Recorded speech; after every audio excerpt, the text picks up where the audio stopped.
It was a soaked Glenn Davis Stadium as the Diamond Bar Brahmas faced the Bonita Bearcats last Friday night. Both teams came into the game with the same league records of 2-2.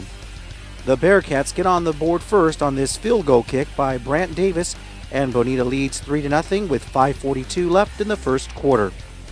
In the second quarter, Brahma's quarterback Henry Omana throws this deep pass that's caught by wide receiver George Katrib as he hauls it in to the 1-yard line for a 72-yard pass. On the very next play, Brahma's running back Austin Ski scores the 1-yard touchdown, and Diamond Bar takes the lead 7-3 with 7:38 left in the second quarter.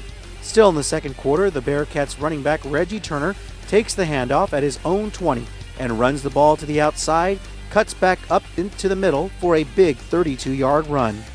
A few plays later, the Bearcats quarterback Aaron Burgett throws this pass that lands into the hands of wide receiver Austin Venegas to score the touchdown on the 21-yard pass. Bonita would take a 10-7 lead with 5:03 remaining in the first half. On 1st and 10 from the Brahmas 39, Bonita's running back Cameron Griffin runs the ball up the middle for a 20-yard gain. On the very next play, Bonita's fullback Seth Ballantyne gets the short pass and shows some nice running moves to gain 21 yards where he's tackled inside the Brahmas 20. On 4th and 2 from the Brahmas 10, Bonita elects to go for the first down, and Bonita's running back Cameron Griffin runs up the sidelines and looks to score the touchdown, but the official spotted at the 2-yard line. Diamond Bar's defense stalls the Bearcats at the 2-yard line, and Bonita kicker Brant Davis nails the 21-yarder, and the Bearcats go into halftime with a 13-7 lead. Moving into the third quarter, the Bearcats offense continued its momentum. On 1st and 10 from the Diamond Bar 30, the Bearcats quarterback Aaron Burgett throws a pass up the middle that's caught by leaping Cameron Griffin, who would run the ball to the Diamond Bar 9 for a 21-yard gain. Threatening to score, the Bearcats quarterback Aaron Burgett throws the ball, but the pass is intercepted by Brahma's Chris Torres, and Diamond Bar would take the possession on the turnover. On 2nd and 15 from their own 45 with 6:22 left in the third quarter, Diamond Bar's Austin Ski gets the handoff, swings to his left side and runs up the sidelines 55 yards for the touchdown, and the Brahmas take the lead over Bonita 14-13 with 6:12 remaining in the third quarter. Moving into the fourth quarter, the Bearcats on the Brahmas 47. Bonita's running back Cameron Griffin gets the ball and runs to his right, and the senior running back runs the ball into the end zone to score the touchdown, and Bonita regains the lead 20-14 with 8:45 left in the game. Diamond Bar would come back with this 1-yard touchdown run by Austin Ski, but the PAT was blocked, and the score was tied at 20 with 3:50 remaining in the game. On their own 12, the Bearcats quarterback Aaron Burgett is about to get tackled by Brahma's Justin Rosas. He has to get rid of the ball, and his pass is picked off by Diamond Bar's J.J. Terrazas with 3:02 left in the game. The Brahmas on 4th down brought in kicker Brian Julius for the 17-yard attempt, but Bonita blocks the kick and sends the game into overtime as the two teams remain tied at 20 at the end of regulation play. In overtime on 3rd and 2 from the Brahmas 6, Bonita's Cameron Griffin gets the handoff, and he swings to his right, getting a nice hole to squeeze between his teammate Garrett Horine and Brahma's George Katrib to get into the end zone to score the touchdown, and Bonita would go on to win the game in overtime 27-20. We had a chance to speak to both coaches after the game to get their comments on this amazing game that saw the lead change several times, and here's what they had to say. We're here with head coach Eric Podley of the Bonita Bearcats. Coach, we interviewed you early in the week. You told us it was going to be a tough one coming in. I mean, was this the least of your thoughts? Well, to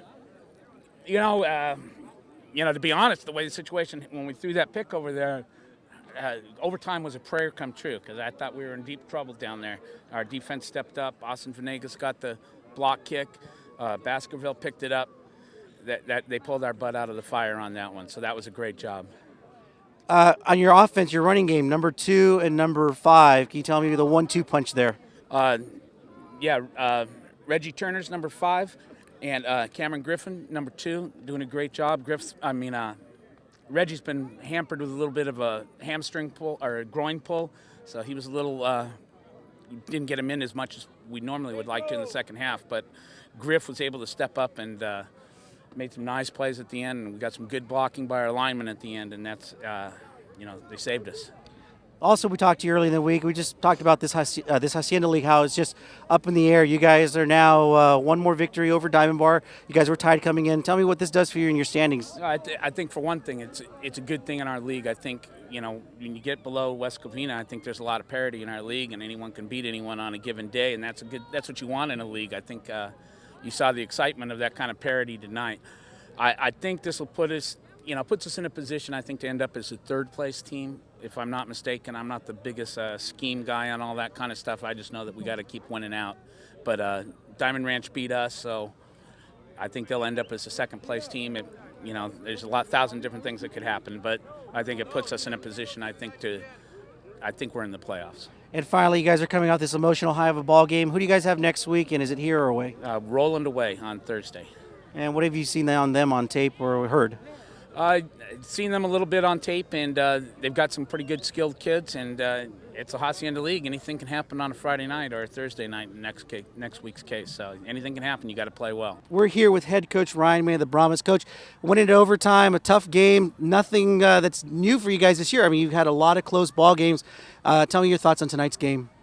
I'm so proud of my kids for just hanging in there and trying to finish a game like that.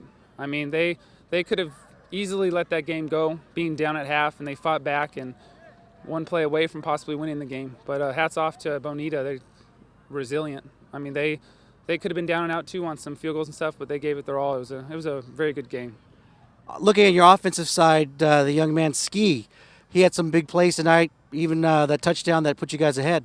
Yeah, Jamal's ankle is still bothering him. Tyler was out today, Tyler Brown with his ankle, and we asked Ski, we need to ride on your back. And Ski's more than happy to do that. Ski actually wants more touches. That's the kind of player he is. He wants the ball in pressure situations, and he loves that stuff. What do you guys have next week? We have Los Altos. So another big, tough ball game. What do you think you need to do after tonight's ball game to be ready for them? We just got to make sure this is not an emotional hangover because it's a quick game we play on Thursday. So we got to make sure that we don't let this shadow kind of be a rain cloud on our whole week. Because if we win, then we're in. Right now, it's going to be Los Altos and us for that fourth playoff spot. We're both, I believe, 2-3 in league right now.